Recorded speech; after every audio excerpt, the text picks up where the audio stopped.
बोलते हैं हम इजराइल से हथियार खरीदते, अरे फुकट में दे रहा,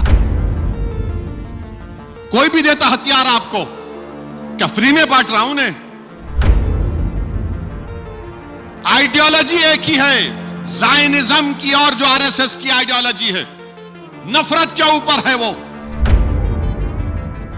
कि भारत जो ग्लोबल साउथ में भारत की इज्जत है।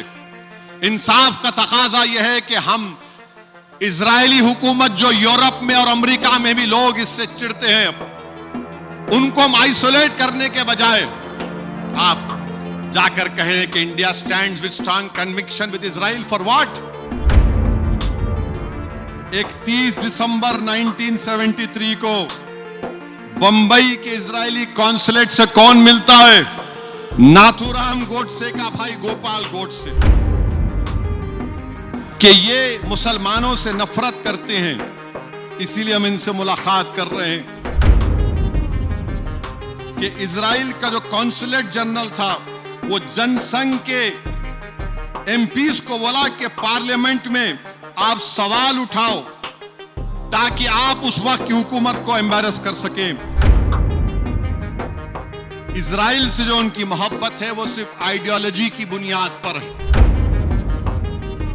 याद रखिए, ग्लोबल साउथ में भारत की इज्जत कम ना हो जाए। आपने जो खुलकर एक जेनोसाइडल रजीम की जो आपने तायीद की है,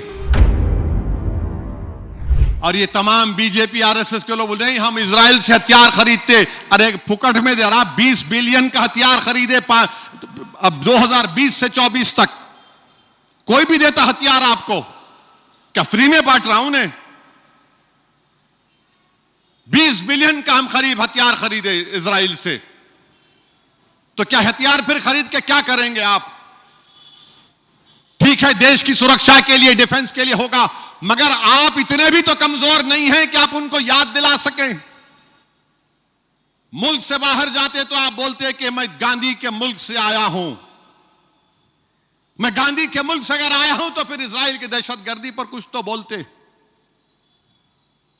और फिर अब बोलते नहीं बांग्लादेश में हिंदुओं से हो रहा, अरे उसका भी कंडेम करें हम, उसका भी तो कंडेम करें। तुम भिजा दो औरत को यहां से, मामला ठीक हो जाएगा बांग्लादेश से।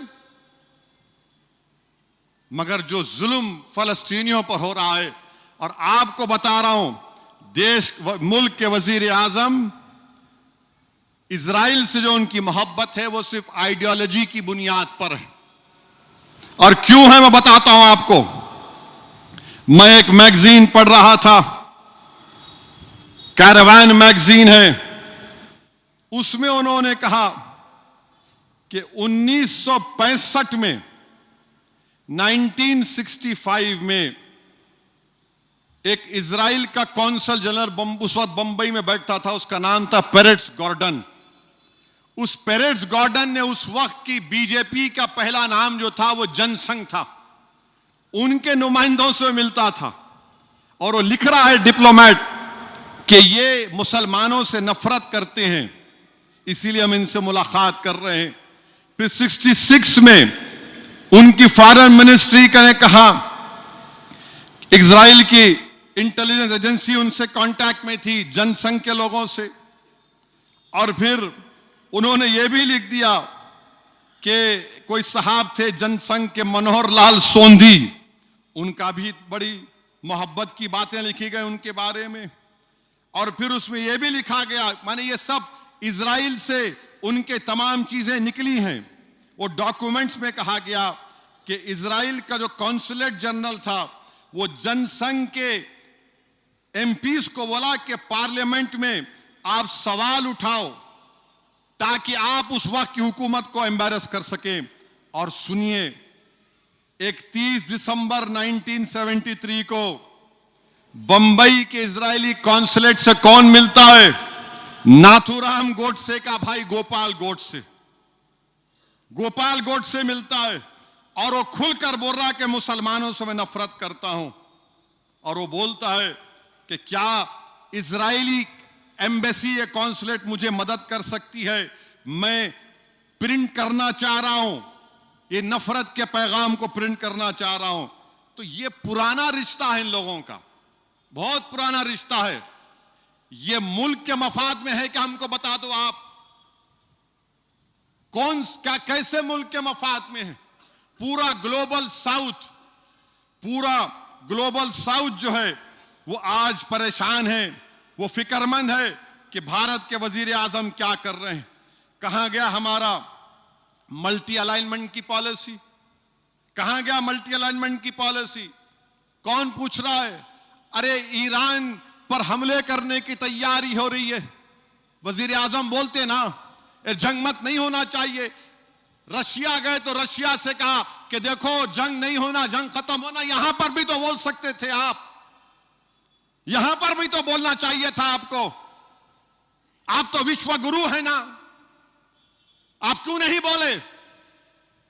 400 अमेरिट्रम के फाइटर एयरक्राफ्ट तैयार हैं, 2 कैरियर तैयार हैं, आप नहीं बोलना चाह रहे।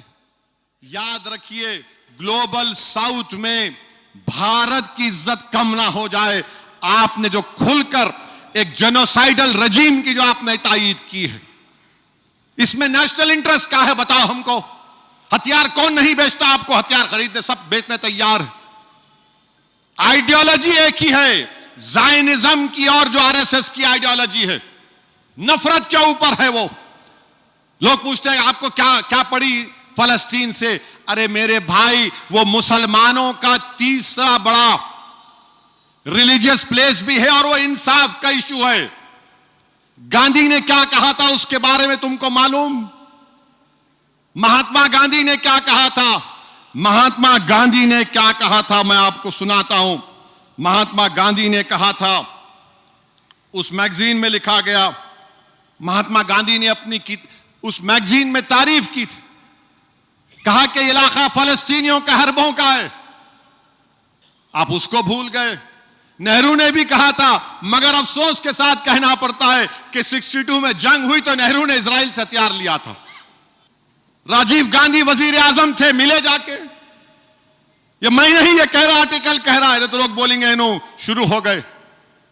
मेरे अजीज दोस्तों और बुजुर्गों, हम सिर्फ यही कह रहे हैं कि भारत जो ग्लोबल साउथ में भारत की इज्जत है, इंसाफ का तकाजा यह है कि हम इजरायली हुकूमत जो यूरोप में और अमेरिका में भी लोग इससे चिढ़ते हैं, उनको हम आइसोलेट करने के बजाय आप जाकर कहें कि India stands with strong conviction with Israel. For what? 70,000 फलस्तीनियों का कत्लेआम हो गया, बच्चे भूख से मर गए, 1-2 हजार तो खाली भूख से मर गए। तो मेरे अजीज दोस्तों और बुजुर्गों, हम अपनी दुआओं में मस्जिद अक्सा और बैतुल मुक़द्दस की हिफाजत के लिए दुआ करते रहें। हम उस मासूम फलस्तीनियों के इंसाफ के लिए दुआ करते रहें।